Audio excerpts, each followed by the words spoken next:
Berikutnya saya akan menjelaskan menu 4, yaitu menu dashboard. Apa itu menu dashboard? Menu dashboard adalah tampilan yang ada pada saat Bapak Ibu klik menu dashboard, yaitu akan muncul rencana pendapatan, kemudian anggaran kas dan belanja.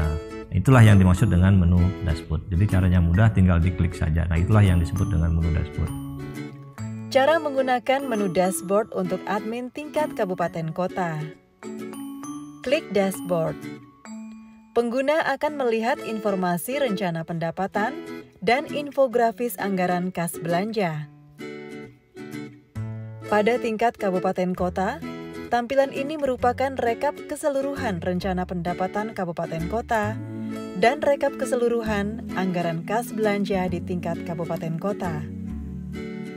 Kemudian menu 5, menu evaluasi diri madrasah. Menu evaluasi diri madrasah adalah link ke aplikasi EDM untuk masuk ke menu EDM-nya. Nanti apabila Bapak Ibu sudah klik menu aplikasi EDM, maka akan muncul menu masuk EDM. Nah, bagi tim kabupaten kota, menu ini sebenarnya bukan untuk Bapak Ibu mengisi EDM-nya, tapi untuk memonitor atau mengevaluasi status EDM yang dikerjakan oleh madrasah. Karena EDM itu sendiri nanti akan diinput dan dikerjakan oleh madrasah. Cara menggunakan menu evaluasi diri madrasah untuk admin tingkat kabupaten kota.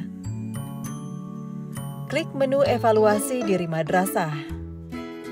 Pengguna akan melihat kotak berwarna biru dengan keterangan masuk EDM. Jika diklik, secara otomatis akan menghubungkan dengan aplikasi EDM atau evaluasi diri madrasah. Aplikasi EDM disediakan secara terpisah. Adapun cara penggunaan aplikasi EDM dijelaskan pada video tutorial terpisah. Untuk kembali ke aplikasi iRekam, klik menu kembali ke Rekam di sebelah kiri layar. Demikian penjelasan tentang menu 4, yaitu menu dashboard dan menu 5 EDM.